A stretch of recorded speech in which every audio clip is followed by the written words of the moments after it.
Hari Om everyone. Good evening to all of you. Welcome to chapter 18 Gita Discourse at Chinmaya Mission Bentonville. We're all very excited to have you here for the final chapter in this Gita Discourse. As you all know, this is part 2 of chapter 18, which is going to be the final chapter for our center from in the Gita Discourse series as well. We've been going through this journey for the last 10 years under the guidance of Swami Sarveshananda. He's here again to help us with this discourse. And I'd like to just do a quick introduction about Swamiji for some of you that may not know who he is, and also so that we can fully appreciate the honor that we have in having Swamiji here today. Swamiji is from Andhra Pradesh in India originally. But you wouldn't be able to tell that because he's fluent in pretty much every language you can talk to. Any language that you want to talk to him, you can just start conversing. He will start immediately conversing with you in those languages. His journey with Chinmaya Mission started in 1989 through a chance meeting with Puja Gurudev Swami Chinmayananda. He was inspired and he joined the Czech chapter. And later on in 1993, he went to the mission's 2-year residential Vedanta course at Sandeepani in Mumbai. And from there, in 1995, he was instituted as Brahmachari Uddhav Chaitanya and posted at Chinmaya Mission Vijayawada. There he served Chinmaya Mission Vijayawada till 2002. And after that, he was posted as a resident acharya of Chinmaya Mission Dallas, Fort Worth in Texas. I believe back then it started off as one center, and today is growing into 3 centers, and now we're in a 4th one in Chinmaya Mangalam. So it's had a tremendous growth in the last 10 years, and it wouldn't have been possible without Swamiji and his guidance. In March 2011, he was bestowed the Sannyasa Diksha order, or the Order of Renunciation. And since the last 10 years, from a very small chapter, starting off in Ajayji's house, Chinmaya Mission Bentonville has grown today to the strength of over 170 kids. We have 200 families, and we're continuing to grow every year. Now, every time we talk about this is Swamiji's most anticipated time of the introduction, because he always learns something new about himself, right? So we've talked. I mean, some of you who have not been here for some of the others, I'll still give you a quick refresher of some of his multi-talents. He does glass painting, Tanjore painting, Ayurveda treatments, acupuncture. He plays cricket, volleyball, soccer. Now he doesn't remember any of this. And he's on pretty much any and every medium of social media that you can think of, from Facebook to Twitter. I'm not sure you have an Instagram account? Not yet. You're avoiding it. He's worried about all the spam he's going to get from the kids. So, and then he's an avid Cartoon Network fan. He loves Tom and Jerry. I believe it's your favorite cartoon. We've talked about some of the things he's been doing differently, but did you know that he just celebrated a birthday last week? So May 2nd was his birthday. So tell me, which birthday was it? 40th. The 40th birthday. Wow. It's now public record for everyone. So he just celebrated his birthday, and now, though it was last week, we still have an opportunity to wish him for his birthday. Today, Padma taught me something. So basically, we can welcome and wish Swamiji by saying,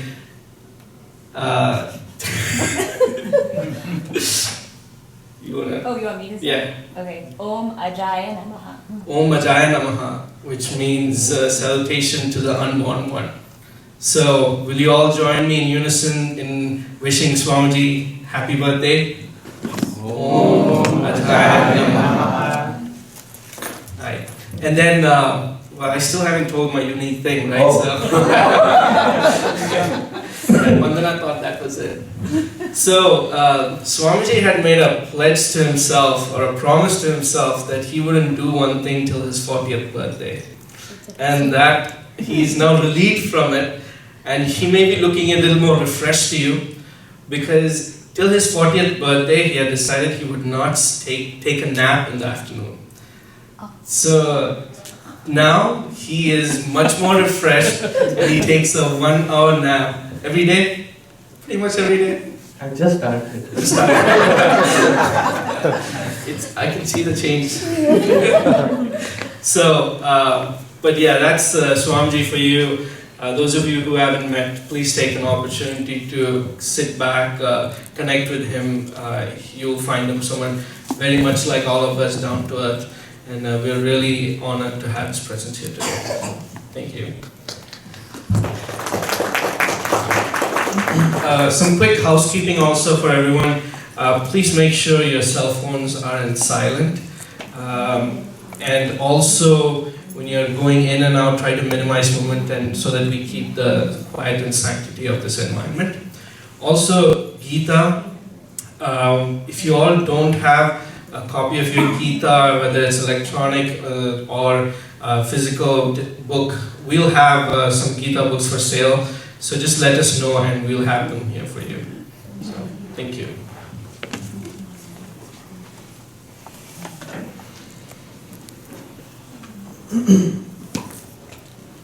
Every time I come to Bentonville, the first day, I'm a little scared as to what aspect is Anup going to bring forth and embarrass me here. Thank you for the introduction. It was always fun, the way you present it. So let us start with invoking the blessings of the Lord. We are in our second installment of the 18th chapter. So we'll start with Sahana Bhavatu and Guru Brahma, and then dwell deeper into the 18th chapter.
Before we get into the 18th chapter,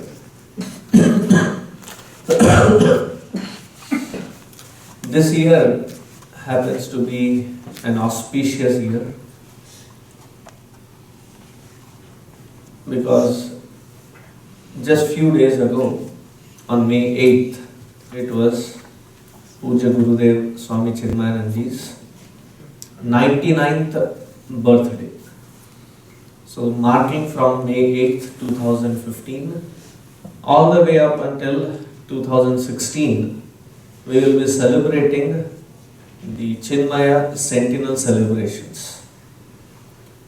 So this 100th year will be celebrated in a Olympic style, wherein there will be the yatra of 4 different lamps or jyotis, which will be cutting across the entire North American continent, and it will finally culminate in Dallas. And in Dallas, we will have the final celebratory note, a grand ending. And in that grand ending, we have the Mahasamadhi camp, July 29th through August 3rd, 2016. And it will not just be the end of celebrations of this centennial year for the North American continent, but it will be for the worldwide celebrations. It will be the final culmination will be in Dallas. So there will be people coming from all over the world, and we are expecting about 1,500 families. So that would be like 5,000-6,000 people. So please earmark your calendars right away. I am giving you 1 year or 1 year plus advance notice. So I hope to see everyone to be a part of that celebratory note. And in Dallas we have another celebratory note this year. We are celebrating its 25th anniversary. So in Dallas, Chinmaya mission started 25 years ago. So probably we also should note here in Bentonville. Have we crossed 10 years note? Right? Yes. So keep a mark. 15th year we should have some great celebration. By then we should have our facility built in here, so that we can meet in our own home. We have already been christened with the name Chinmaya Mahavira. Mahavira, a dedication to Hanumanji. So that will be our center. So let's hope and pray that we all work towards getting there. Now coming back to Bhagavad Gita. Last time I had come, we had come up to the 14th shloka of the 18th chapter of Bhagavad Gita. So before I go further, I want to start with it's not a promise, but it will be executed, that moving forward from this year onwards,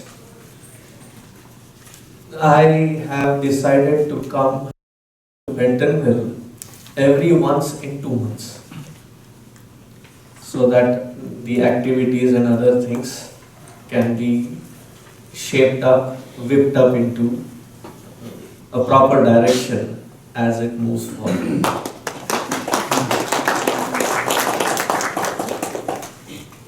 I'm glad you're clapping at it.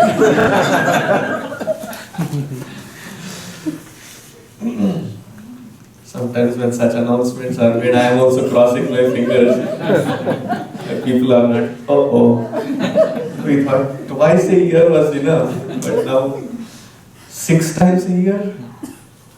I see that this center is shaping up and it needs, and I know in the board meeting they were asking, how regularly can I commit my time here? So here you go. The announcement that every 2 months once. Now let us get into the 18th chapter. So in the 14th shloka we discussed Adhishthanam tatha karta karanam cha prathak vidham vividhas cha prathak cheshta daivam chaivatra panchamam. There are 5 components in anybody performing an action in this day-to-day world. If it is too loud, little.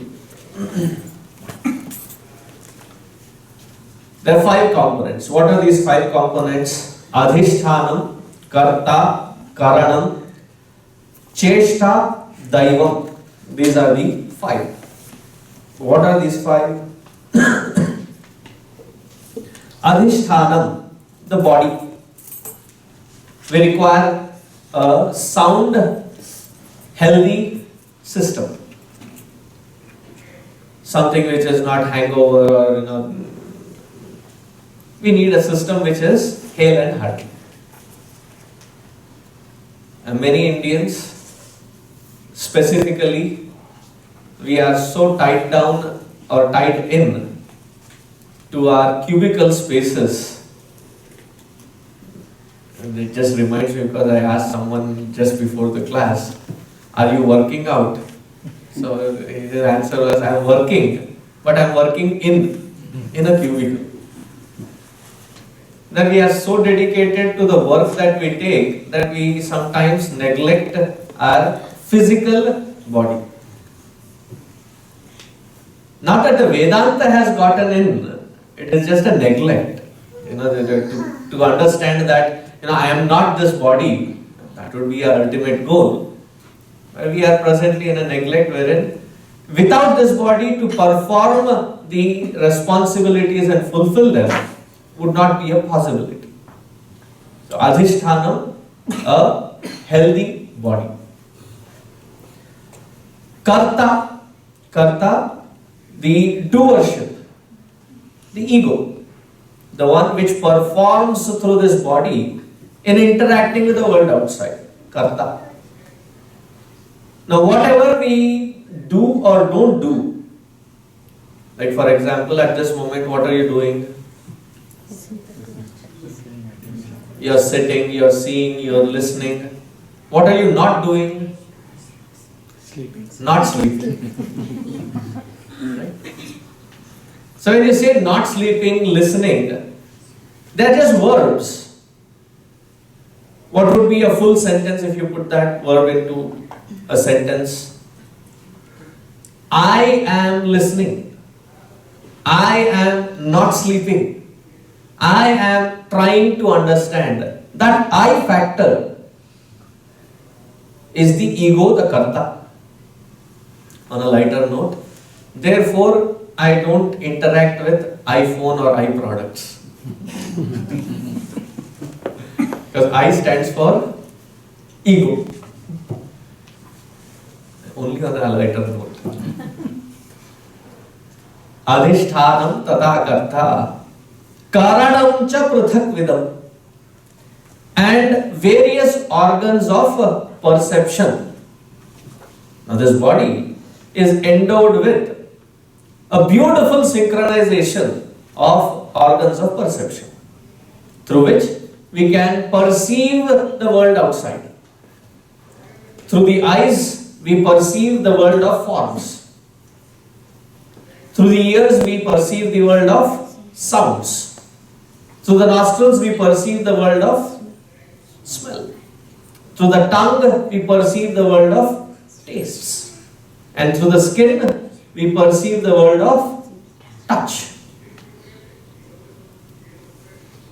So God has actually the patent right on touch technology. Because He has created a beautiful system wherein all these synchronize. And when I am emphasizing on the word synchronize, they are so well synchronized that synthesis of these five perceptory organs, the data that which is received, is what forms our experience. Supposing there was a discrepancy in synchronizing and synthesizing these different bits of information that comes in, we would be lunatics. I'm sure, being an Indian in America, you watch a lot of Indian movies.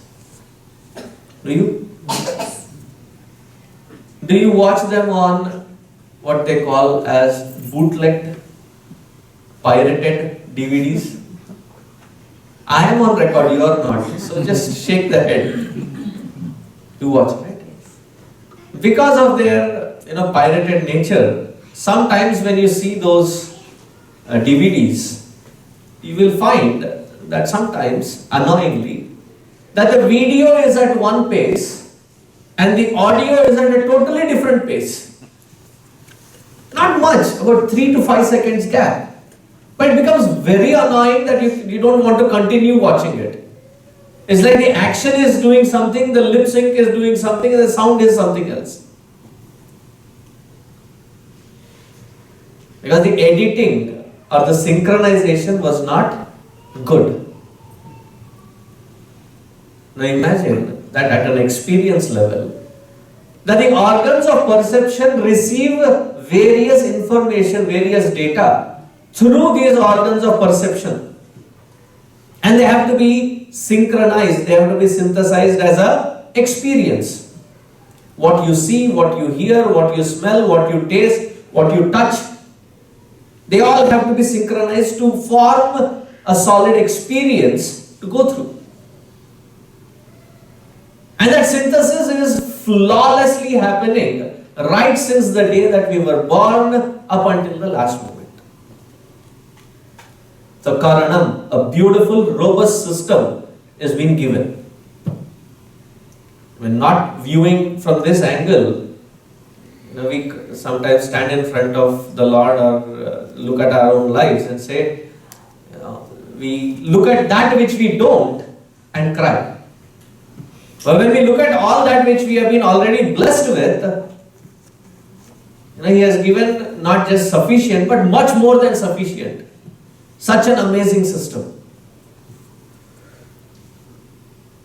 And I'm just taking a very gross example. How often are you expected to change the tires of your car? I know there are a lot of independent variables. It depends on how you drive, it depends on what kind of roads you drive. Don't give me that, just give me an average. How often are you expected to change? Either mileage or time based? 60,000 miles. 2 to 3 years. 30,000 miles. 30 to 40,000. 30 to 40,000 is average. If you can drag it up to 60,000, then you are a very, very good driver. Meaning at a speed limit of 60, you are driving only at 40. After the red signal turns green, it takes about 10 seconds for your car to move. You're a very good driver. Maybe you have learned a lot of defensive driving. But on average, 30 to 40,000 miles, you have to change the tires because the, what do you call them, the thread. The thread is lost and the grip is, the traction is not there. Therefore, you have to often change. I mean, that's how vigorously we use. Now imagine this equipment with our hands and legs where we are constantly interacting with various surfaces. It replenishes itself without having a replacement. Can you imagine the amount of system that has been put in place, that it mends itself and takes care of itself. See, when somebody gives you a gift, or when you gift something to someone, and the one that you have gifted it to does not use it, or abuses it, or misuses it, in all three conditions, does not use it, abuses it, or misuses it. Though technically you have given the gift so it doesn't belong to you anymore, but when you see it being misused, abused, or not being used, how do you feel as a giver? If you have given a gift to your husband, let me bring the example home. If you have given a gift to your husband, and this husband has not even bothered to open the gift, as the wife, as the spouse, what do you feel? I don't think. I don't want to explain that, right? No, I see this. Husband feels it. How will you? I'm asking the wife right now. Feel very disappointed. Do you feel like giving another gift to that person?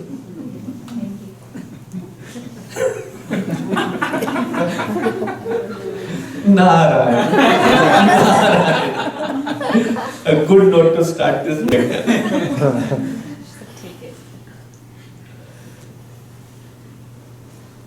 You don't feel like giving them such gifts again. Now imagine a person that you have gifted something and is abusing that gift, or through that gift is abusing everything. Don't you repent having given them that gift? Sure. If they are misusing it in creating some kind of a threat for themselves, don't you feel sorry for having given that kind of a gift? In all these three conditions, would you ever want to gift them again? You don't feel like gifting them again. That is called the benevolence of God, that He continuously gives. The Gurudev used to say that it is human to get and forget. It is divine to give and forgive. And we keep complaining that, why is God not doing? He is already giving more than what you can handle. And whatever He is giving, it is such a beautiful system that He gives. And we are the ones who are either not using it, misusing it, or abusing it. Karanam. Karanam, the organs of perception, with such beautiful synthesis that it creates amazing experiences. Karanam. Vividhascha pruthak cheshta. Vividhascha pruthak cheshta. With the information received through the organs of perception, we again jump back into the world of action. If there is something and I throw at you, what will you do?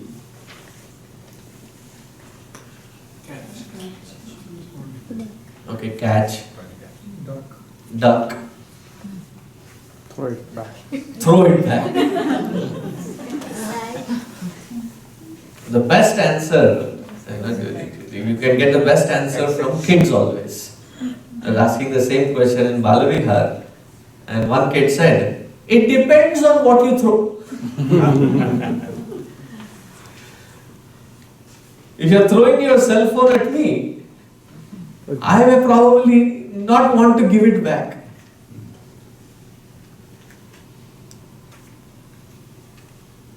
If you are throwing a ball at me, then I would like to catch it. With how the environment around us is unfolding, we act, react, respond to those situations, taking into consideration all the information that we gather, and depending on our maturity, how we decipher the knowledge that we have gained through it, and then act accordingly. Isn't it? For a kid or a toddler who does not know anything better, sees a shining knife, what does the kid do? Run up to it and the one thing that they would want to experience everything around them is through their.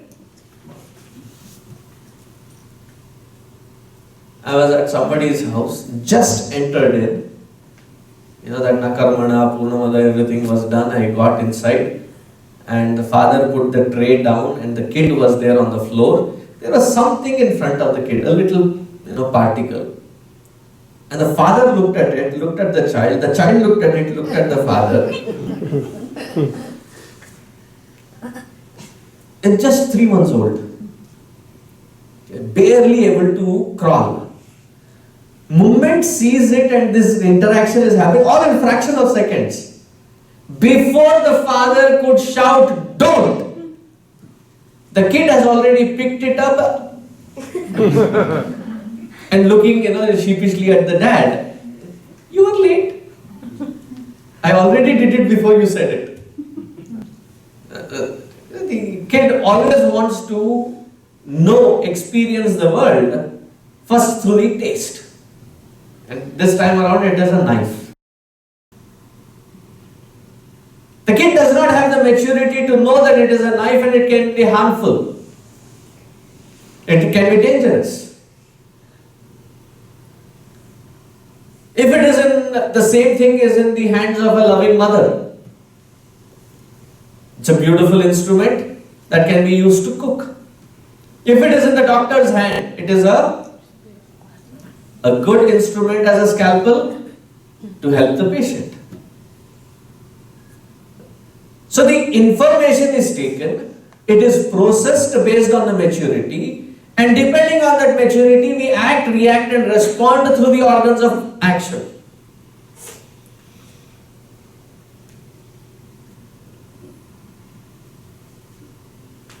Vividhascha pruthak cheshta. And what are the organs of action that we have? The tongue is a two-in-one. It eats everything that comes its way and speaks anything that comes out of its way. So it tastes and speaks. Tongue, hands and legs, and the two excretory organs. 5 organs of action. Therefore, in the Shatarudriyam, which is the Rudra Prashna, there is a mantra wherein it says, Ayam me hasto Bhagavan, Ayam me Bhagavattaraha, Ayam me e Vishwabhe Shajoyagam Shivabhimarshanaha. O Lord, may you express through these hands as a doctor for every situation that can create a challenge for me. May you answer through these hands. Let me function through my responsibilities with expertise. So the hands and legs and the speech is what we interact with the world outside. Vividhascha pratak cheshta. Daivam chaivatra panchamam. Then finally, the spark of consciousness, the life principle, because of whose presence all the earlier 4 can function.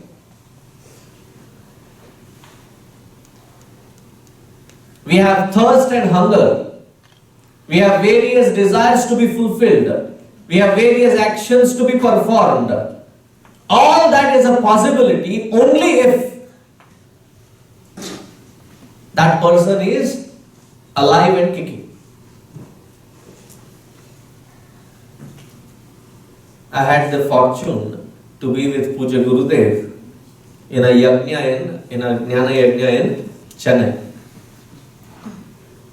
And it was a star representation, like, they were all, because the chief guest was President R. Venkataraman, then president. And the inaugural song was by M.S. Subbulakshmi ji. I'll tell you the story about R. Venkataraman ji and Gurudev later. Today I'll focus only on M.S. Subbulakshmi ji. So I was one of those volunteers who was standing there to guard, people, to ask them to do namaskar from distance and not to, hover and. So MSG walked in, she did namaskar, sat down, and Gurudev, they were talking, and in her talk she said, Gurudev, I have this blood pressure, I have sugar, I have diabetes, I have these migraines, and she was talking about her ill health. This is just before inauguration. And there are tens and thousands of people there. Suddenly Gurudev catches her by hand and picks her up and starts dancing. And she is like all, blushing, and you could see that red ears and cheek, and suddenly she's like, what is happening?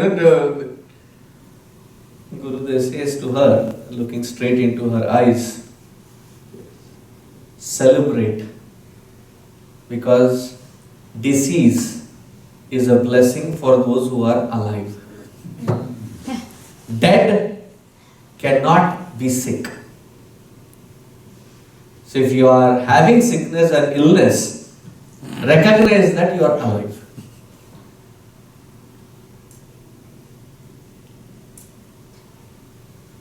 We can experience anything only as long as that spark of consciousness is enlivening the system. Without that spark, there is no reaction, there is nothing to perform through this body, mind and intellect. So when somebody is dead and there are people crying around, the others around, they can feel hunger, thirst and tiredness. The dead body doesn't suddenly say, I've been lying here for hours now, in chai laya, get me a cup of tea. Now all of you are like, blocking the air, have some air circulating around. The dead body cannot have demands. It's only as long as that spark of consciousness is enlivening. It's like all these electric gadgets that are here, instruments that are here, they are functional because they have been enlivened by electricity. Just as we were approaching into the parking lot, Manaji was calling Uma, saying that, hey, I need a 9-volt battery. I overheard, sorry. That's okay. Why? Just in case that that which is enabling it to function loses its power, that there is a ready standby. Without that connecting this instrument, my voice will not be amplified to reach your ears. That will be a struggle for me. Even with my voice coming through the speaker system, people have, I don't know how they feel it as a lullaby, that they sleep through. They imagine without this speaker.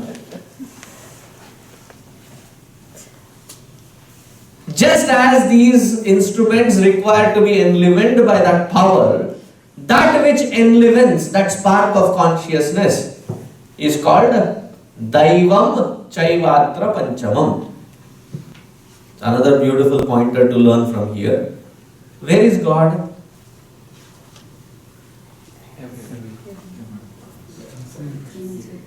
Everywhere would be only half the answer. Within and without. Antar Bahischa Tat Sarvam. What is Sarva Vyapakatva? What is all pervading mean? That which is enlivening here is the one which is supporting everything around as well. Daivam, that consciousness, that spark of life, because of whose presence I am able to speak, you are able to listen, you are probably able to understand, and it happens because of that spark of consciousness. This was just the introduction, because I have already spoken on this shloka. Now, having introduced this, now we get into the next shloka. That with these 5, how do we interact with the world outside? How do we perform our actions? So repeat after me the 15th shloka. Shariravaং manobhiryat karma prarabhate naraha nyayam va viparitam va panchaite tasya hetavaha.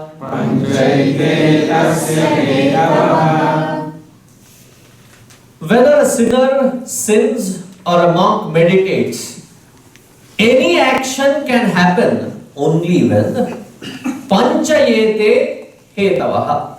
These 5, as spoken in the earlier shloka, come together.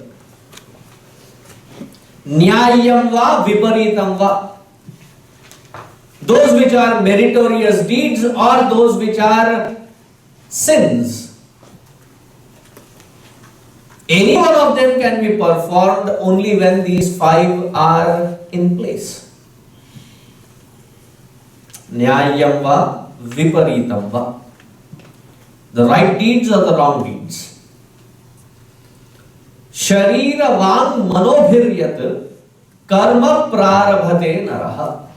And these interactions we express out through three different modes, three different methods. Sharira vang manaha. Thought, word and deed. Actions through the body, speech through the mouth, and the thoughts in our head. All these three at these three different layers are called actions, interactions.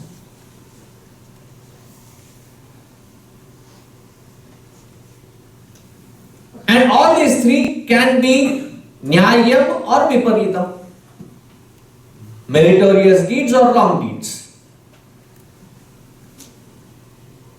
Glad that when Bhagavan was manufacturing us human beings, on the wide forehead that he has given, he has not kept a transparent screen wherein every thought that goes in our head gets displayed. Imagine what would have happened.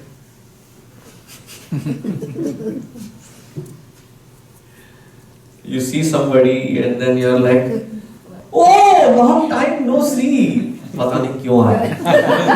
That is what gets displayed.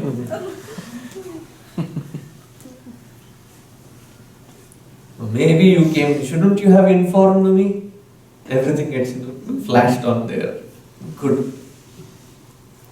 At the thought level, the purity of the thought or the impurity of the thought, whenever the thought is released, these five components have to play their role.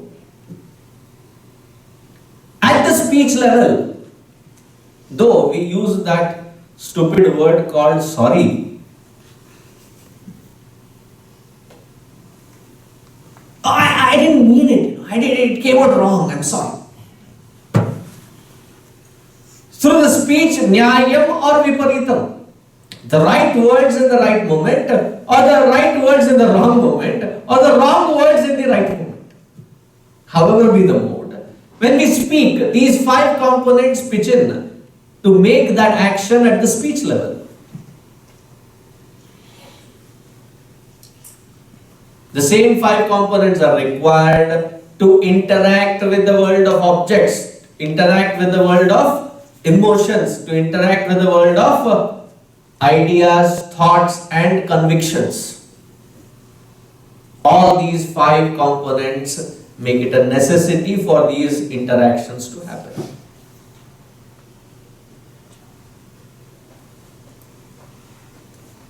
Nyayam va viparitam va. Now if this emphasis is understood, then we build the next step of logic on it. So much is clear? Any questions with regards to these two shlokas? Then we continue to the next shloka, the 16th shloka. Tatraivam sati kartaram atmanam kevalam tuyaha pashyatya krita buddhitvat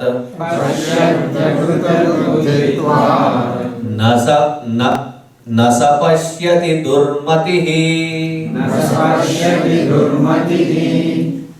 tatra evam sati kartaram.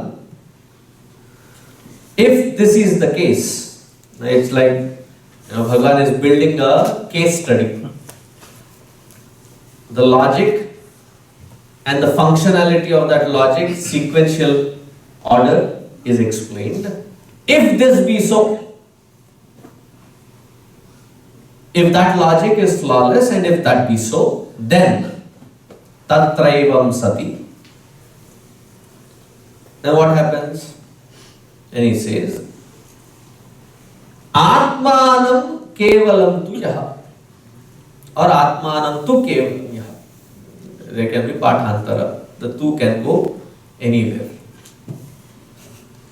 It is not in Hindi though. Tu kahi bhi nahi ja. Tu here is in Sanskritam. In Sanskritam, tu means indeed. Atmanam tu kevalam yaha. Pashyatya krita buddhitvat. Pashyati akrita buddhitvat. Nasa pashyati durmatihi. Durmatihi, or the one who is endowed or who lacks the right understanding, durmati, such one does not understand the scheme of these five things coming together to perform the action, but rather imposes it on his own self.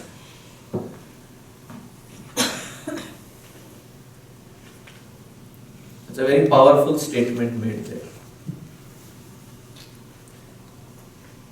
When I perform actions, let me take an example. It will make very clear.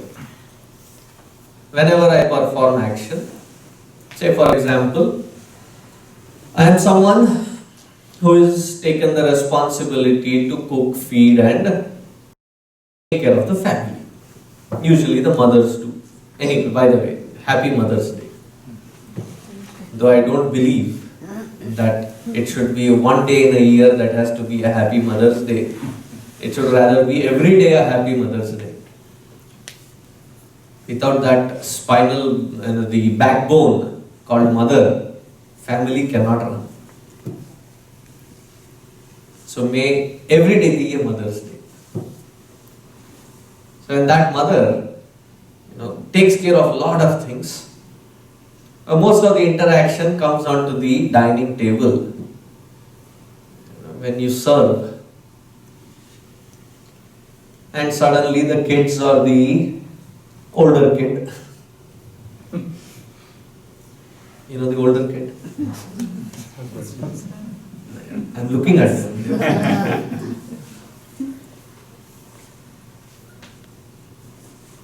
When they start eating and there is something not meeting to their taste, what is this? Salt is too much in it, or there is no salt in it, or various things. And in her defense, the mother says, when it is good, you don't say a word. Now when it is bad, you are censuring. Shut up and eat.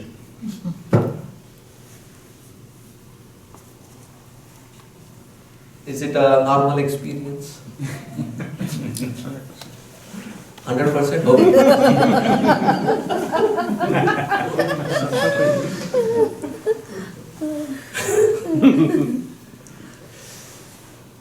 So whenever there is an action performed,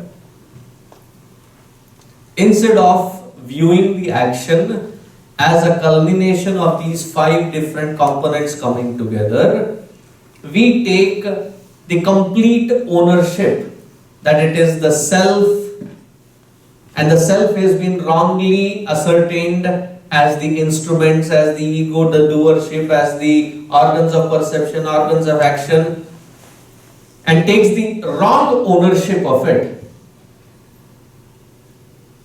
And that wrong ownership creates an anticipatory expectation that I am performing it, I need the results of it to my satisfaction. And when it is not met with, there is such a distaste. The action is performed, but there is no trupti. There is no satisfaction. because it has been shattered by our own expectations.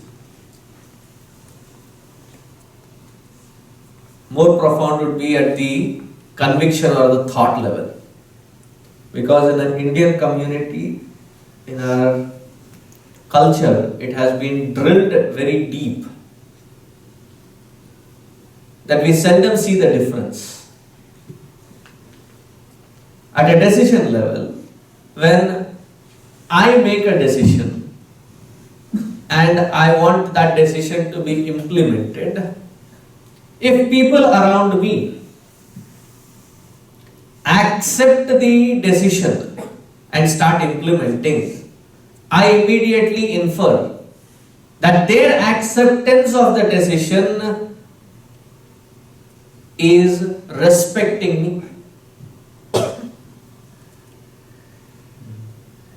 Are you getting the thought? When my decisions are not accepted and not implemented, then I immediately infer that I am being disrespected. And to see that distinction, to see that separateness becomes very difficult.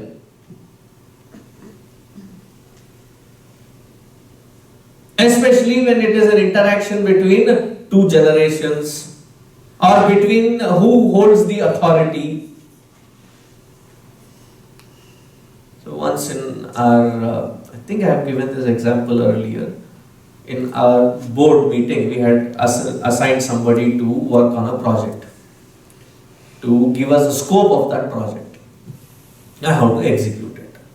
And he spent about 2.5-3 months in creating that project report, and when that was presented, all of us unanimously rejected the plan.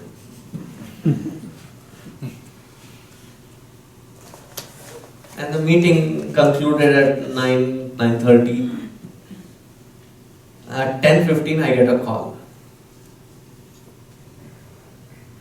This is from the wife of that members who had done the project. Do you know how much he has put an effort? You all are insulting him. I said, Amma, we did not insult him. We still love the person.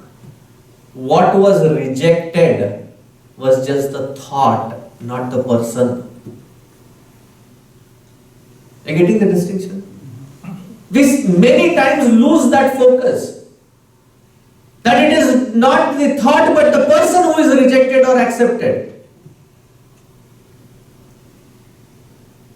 And then create our own erroneous layer of self-worth. And because people are accepting, I am now better. Because people are rejecting, I am good for nothing. Like the kids would put it like, do you know what this means? Loser. I am a loser. Now the acceptance of the people around or the rejection does not mean that they have accepted or rejected you.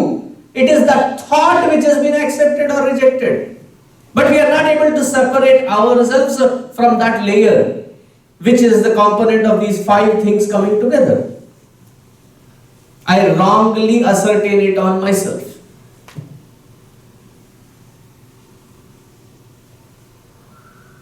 Not a physical level. At a physical level, we again wrongly ascertain. I am tall, I am short, I am thin, I am fat, I am round.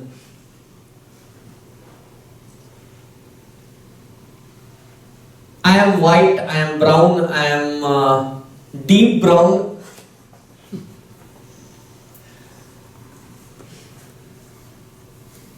When you go into these self-descriptive matrimonial ads, deep wheatish complexion, meaning what? They're black.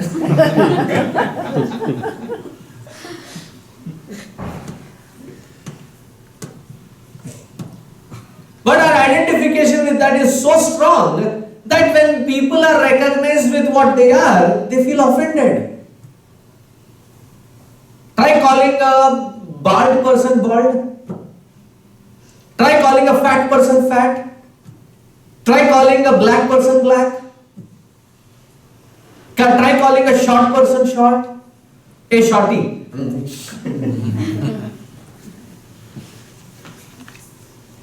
We get agitated. The one who has transcended it, dehatitaya, the same thing becomes a mark of recognition or praise. Like when you look at Lord Ganesha's names, 108 names. Earlier, as I was still learning Sanskrit, I was to have my own interpretations. Ekadantaya namaha, meaning what? Or the one who has lost one. Usually they have to have two. He is the one who has lost one. Vakratundaya, they have to have straight tusk, whereas his is crooked. Shurpakarnaya namaha, the big-eared one. Lambodharaya namaha, pot-bellied one. Hrasvaya namaha, the short one. So I used to wonder, are we praising him or are we calling him names?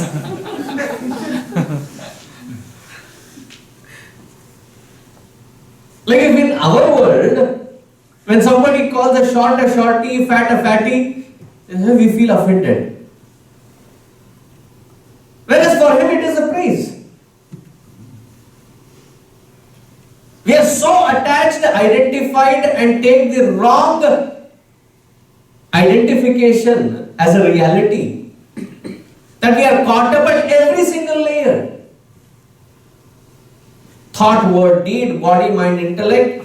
We are identified and this apadita vastu, the one which we have superimposed, which is not our nature.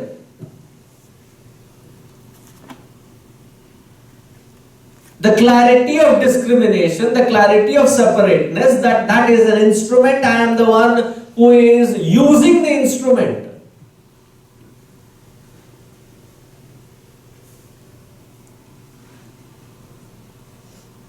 How many of you are coming to this lecture for the first time?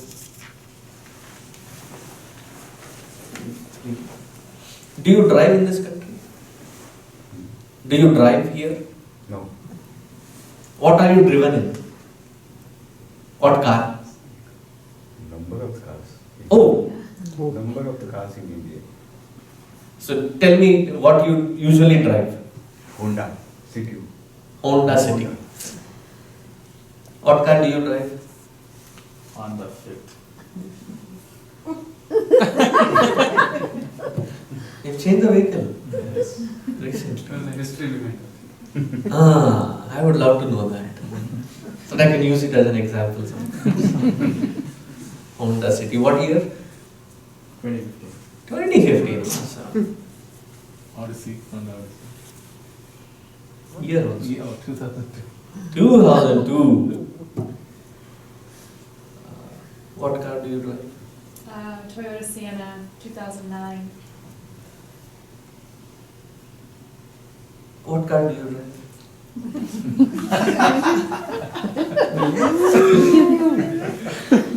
No, I'm seriously asking. I'm not taunting you. BMW. What year? 2007. That's Prius. No, he is designated driver. Chauffeur. Right, Priyam? Yes. He made it this. So 2009, BMW.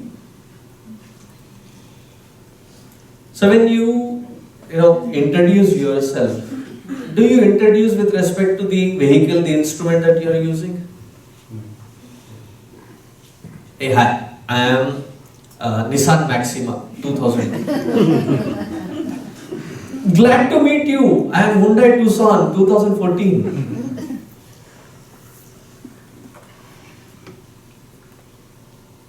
Because there is a distinct clarity, understanding that that is the instrument that I am using and it is not me.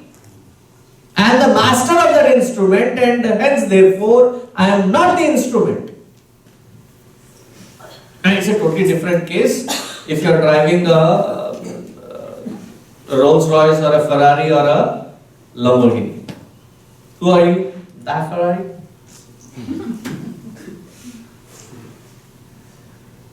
In a day-to-day interaction, we never identify ourselves as the instrument. But the wrong superimposition here, with regards to the instrument of body, with regards to the instrument of organs of perception, action and the doership, is so strong that I assume that which I am not. And it says, such ones who are not having that clarity, they are called Durmati. Durmati, the ones who do not have intelligence. This is what Adi Shankaracharya ji very profoundly calls in Bhaja Govindam as Moodha Mate.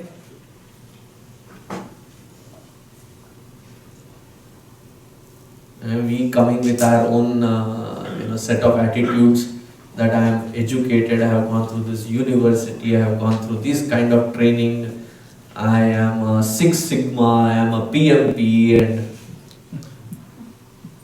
I have a worth, and suddenly that is busted. Saying all this is that instrument which carries these qualities, you are the owner of it, not the instrument, let alone the qualities of the instrument. How are you today? Then you look at the car and say you just had a car wash, and you look at the car, shining. And there was rain and you had an off-road thing and all the mud and everything is there. How are you today? Dirty. Do you ever relate to the car and its shine or inside or the lack of it and then narrate your description? Not at all. How are you today? Dented.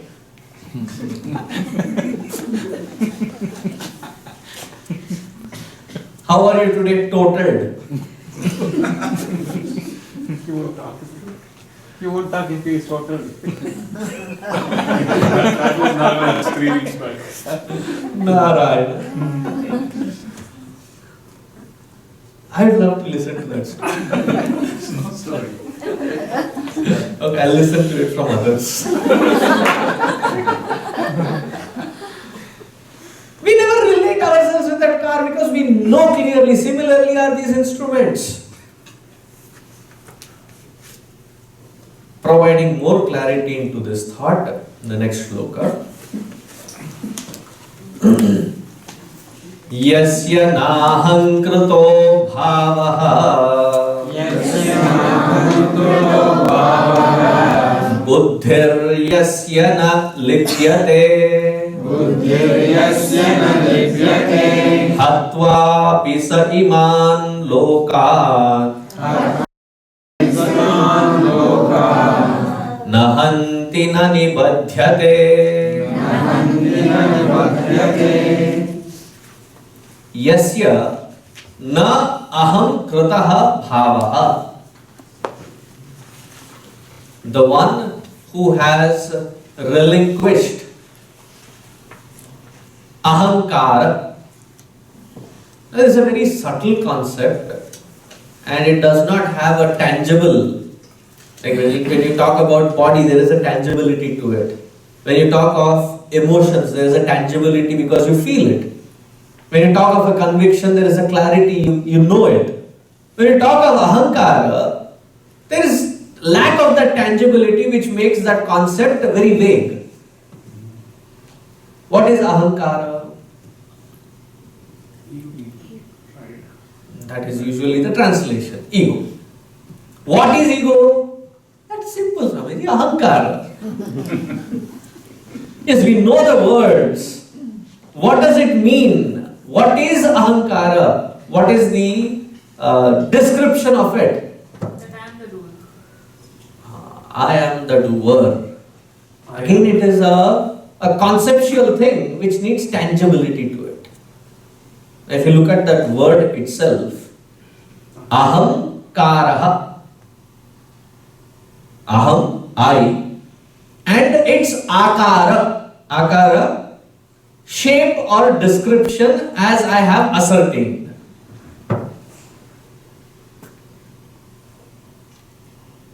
The body, mind and intellect, the various equipments that we go interact in the world with. I ascertain my body, value and worth. I am beautiful looking.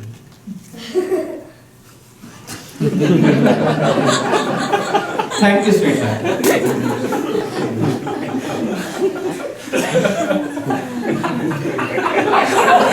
You got it now?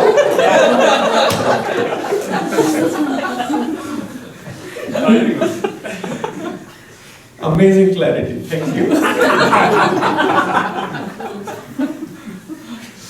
As soon as I am beautiful, hey, you beautiful.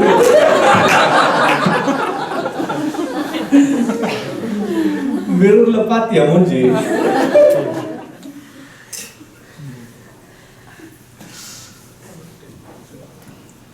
I have my own impression of myself and the world has its own impression of me.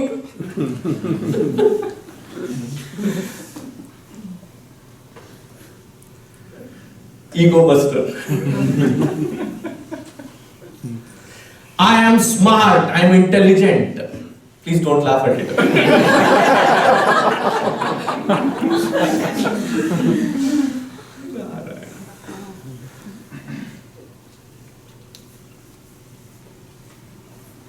And the feel of self-worth is valid as long as it is a comparable, competitive issue.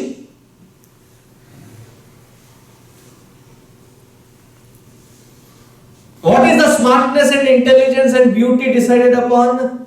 It is not based on self-satisfaction. It is based on better than the rest of them around. Gone are those days, but in those days when there was a arranged match, arranged wedding, match fixing. So the girl is brought in, and there is a logic to that chaos, and there are friends also along with her. And if you want to understand the example or sampling, have you watched the movie called Roja? Every independence. Oh, Every Independence Day.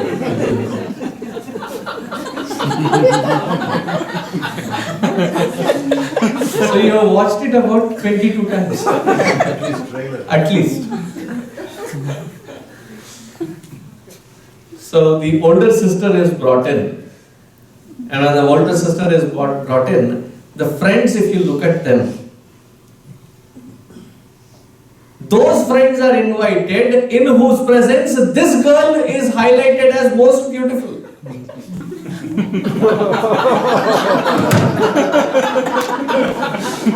Because beauty is always comparable variable. Are you getting the point?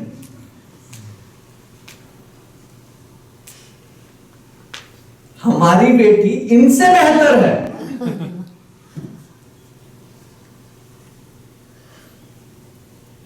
In the school systems or wherever there is a competitive exam, the smartness of that kid is decided with respect to the rest of them who are competing. Better than the rest of them. So I have my own self-analysis.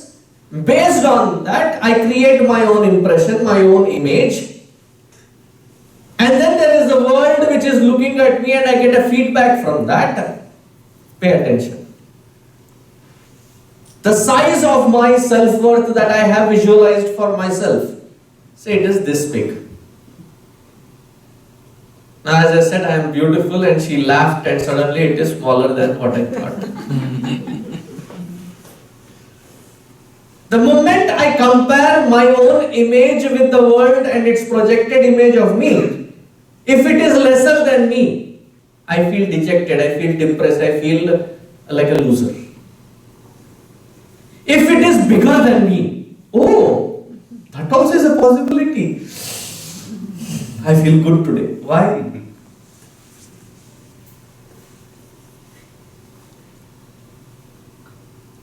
That is why whenever there are these people that come and say, oh, you are great. Oh, no, that is nothing. Please continue. Isn't that the desire?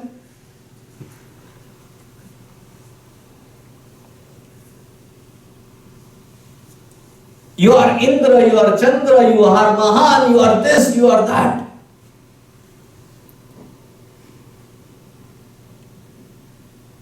And there is a pun used in a movie, he says, Tum Purush hi nahi, Mahapurush ho.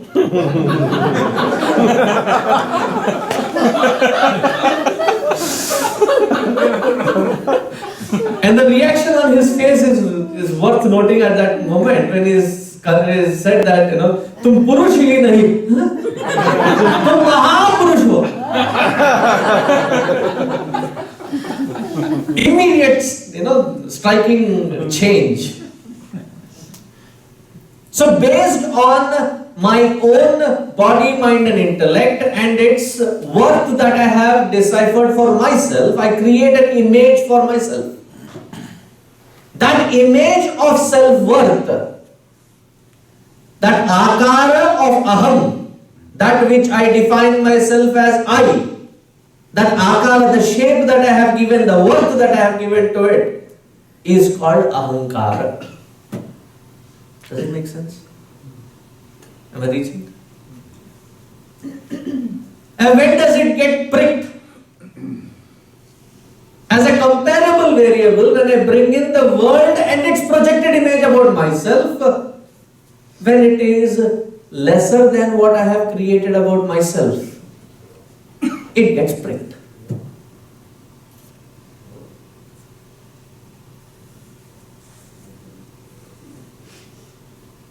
That person is mean. That person doesn't understand things. Nobody appreciates me. Nobody recognizes me. Nobody pats my back. Can you all lift your hand? Take it backwards. You don't need anybody's appreciation. But we are such suckers that the world has to recognize, the world has to appreciate, the world has to constantly cheerleading. That is when ego feels comfortable, secured, happy. Ahankara, the shape of I. Based on the analog self, I create a digital image of myself.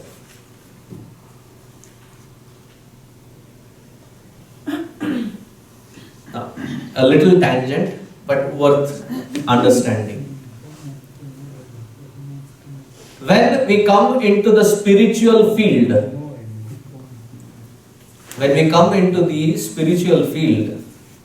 when we chance to meet that Sadguru in our life, what is the purpose of that Guru in life? His job is the most treacherous job in the world. His job is not to pamper this self-image or worth, but to erase it, to annihilate it. To clean that. Clean illa, to annihilate it, burn it away. That is the difference between the Western philosophers and the Eastern philosophers. The Western philosophers are focused on cleaning it up and presenting it beautifully. Self-worth, self-help books. Present it in a glorious way. to clean up, patch up, make up. That is the Western mindset.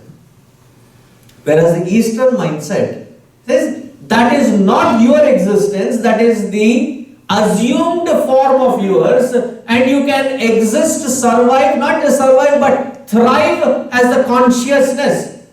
Therefore you don't need that layer of self-worth. Drop it, annihilate it. So what is the Guru's job? To scrub that ego away.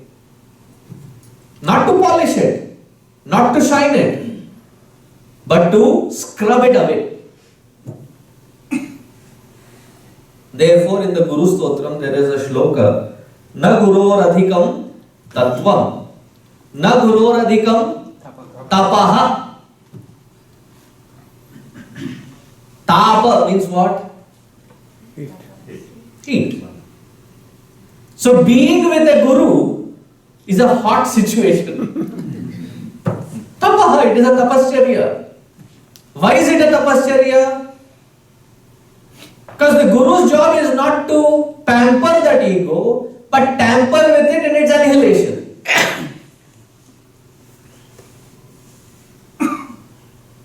Yasya nahakrito bhavaha, those who consistently and sincerely put the effort in annihilating that ego.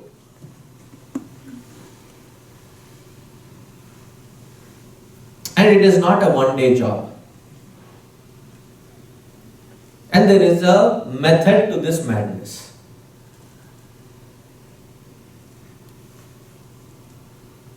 Because we are caught up between the highest and where we are. At this moment, we feel like we are being misused, abused, wrongly used. And we don't even have the courage to stand up to be what we are. To such mindsets, they say, create a barrier, create a fence called Swabhimana.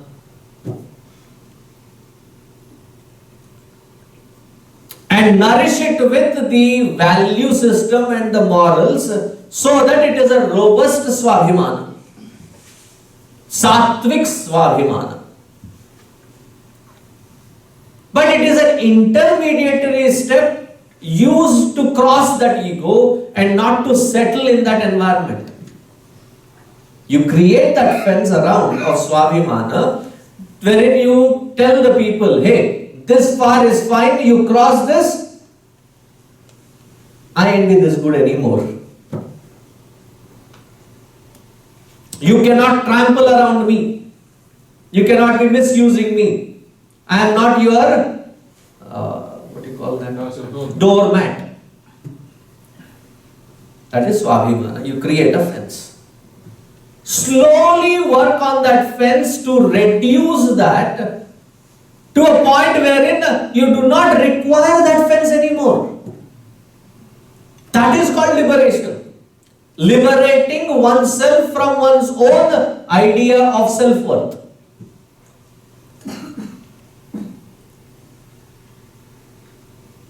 That itself becomes the shackle. But to create that self-worth is a necessary evil. But instead of finding that change, how are we? Like, I am like this only. We know, can you be better than that?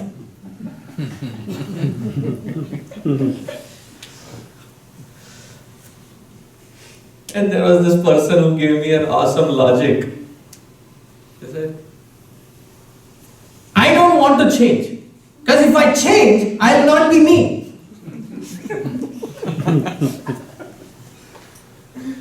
Baba, what you are defining yourself as me is not you. Yasya nahankarto bhavaha, the one who is constantly working at reaching at that stage of removing the ahankara, it's a step-by-step growth. First create it. Create a healthy pattern of it. Remove all the negativities. Sustain it with that positivity. Because that gives strength, courage and clarity. With that strength, courage and clarity, start reducing those barriers. The self-created barriers. Raise to that level that anybody who comes, you don't feel as if you are trampled, but you feel obliged in serving them. Because you now have the strength to sustain them as well. Because we have transcended the layer of tolerance to a layer of acceptance. So what is the key for a successful relationship, especially in a marriage? Any relationship, but especially so because that is the most intimate that two individuals can come together. That you start with tolerance. Each one comes with their own quirky habits. One likes the soft bed, the other likes the hard bed. One likes the AC, the other one likes the heat. One falls asleep fast, the other one is tossing around.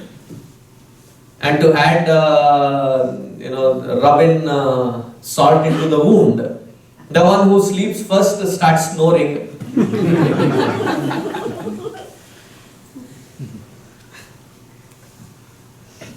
Each one comes with their own. And in that coming together, you first tolerate each other. And over a period, you iron each other out.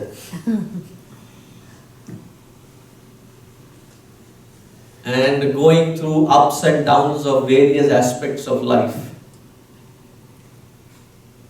It essentially has to, that is why it is called vivaha. Vaha means to carry forward, to carry together forward. Vivaha visheshena, as a special effort to go together.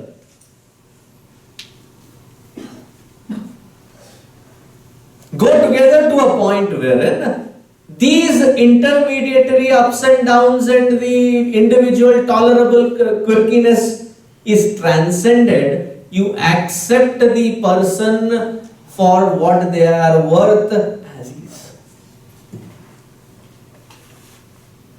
That is when a true love happens. To search for the true love and the Mr. Perfect and Mrs. Perfect to happen and then get married. Keep waiting. It ain't gonna happen.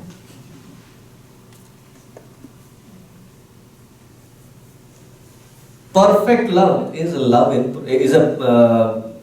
work in progress.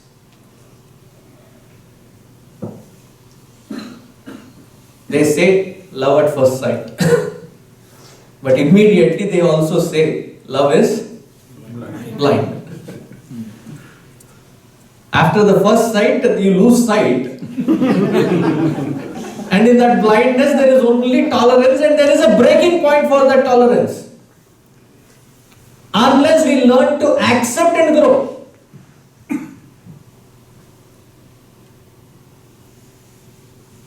And in that effort to accept, it is not the other person, it is I who benefit in my acceptance to grow.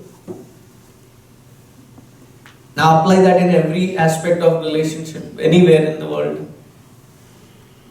The moment I give in to that acceptance, it is I who am elevated.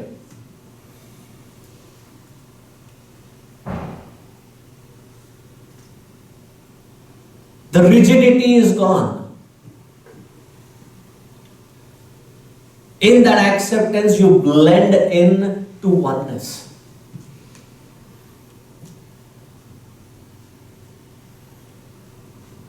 See, there is water vapor in the atmosphere. You cannot see it. When the same water vapor is solidified, You put those ice cubes in a common environment, in a glass. Each one of them have their own rigid shapes. They're all in their own, they're not like, nicely arranged. Over a period, they lose their rigidity to become, they liquefy their rigidity to become water. No more barriers. You have become one. That svadhimana is the layer of rigidity which has to be liquefied to find that oneness with everyone.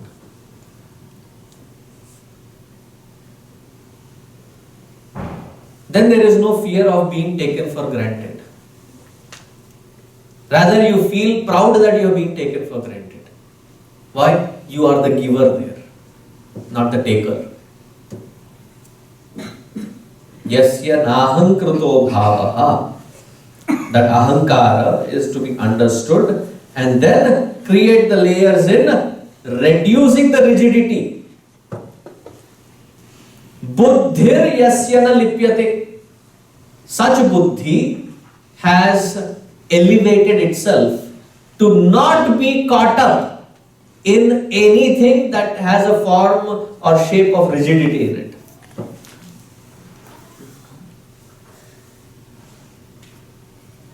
And what gives that fluid expression?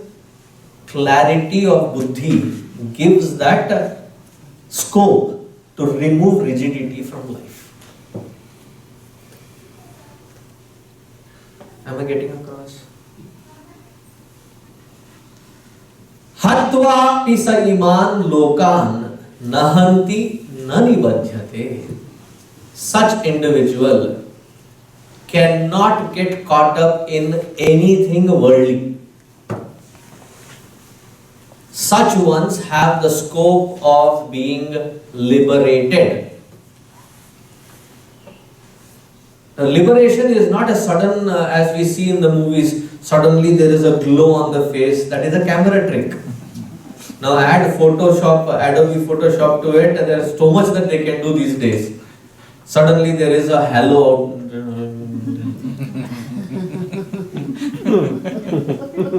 That is not called liberation.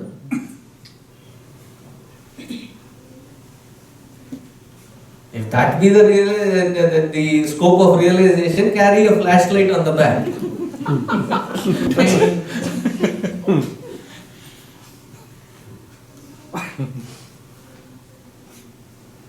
It is not the halo, it is the hollowness of the ego that when rejected, removed.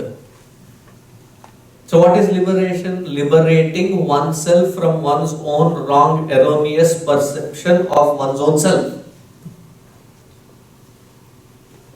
Buddhir yasyana likyate.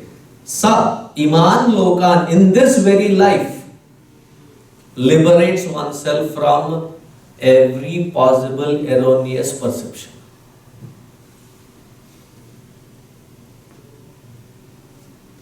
How does one reach there? In the next shloka.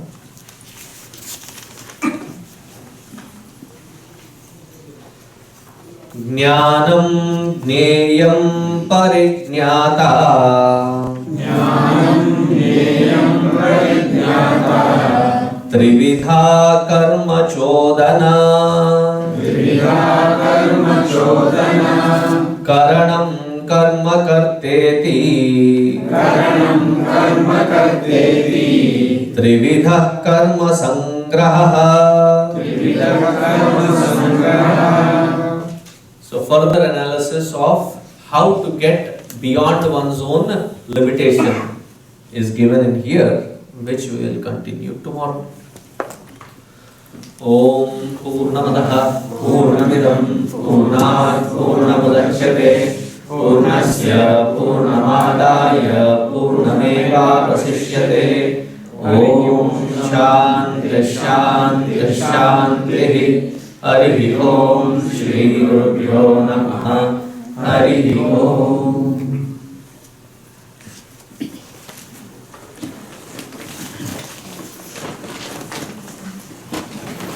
Before we leave today, I just wanted to announce and bring it into your notice. Marking Puja Gurudev's 100th year celebrations. The whole of last year, we have put the effort in making a movie on Gurudev's life.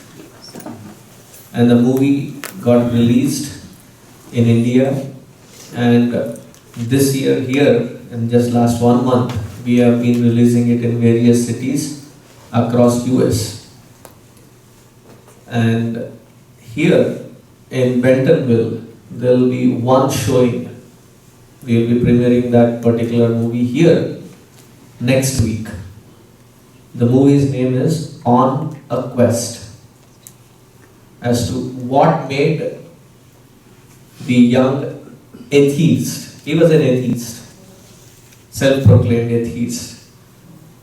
What transformed that atheist called Balakrishna Menon, a hot-headed journalist, into a world-renowned spiritual leader as Swami Chinmaya. That transformative process is what is captured in this movie called On a Quest. So the volunteers or the board members here are working on it. And next week, probably Wednesday or Thursday, tomorrow we will be able to announce it. We will have the movie released here. So mark your calendars and spread the word. We want as many people, your friends, family, from all backgrounds, to know Puja Gurudev better. So make sure that the word reaches across and we bring in as many people. And the point is not to make it a houseful event. The point is to take Gurudev into as many lives as possible so that they understand him and the purpose behind his vision and make the best use of this platform called Chinmaya. So we'll announce with further dates and other things clearer by tomorrow. So please look out for that. Hari.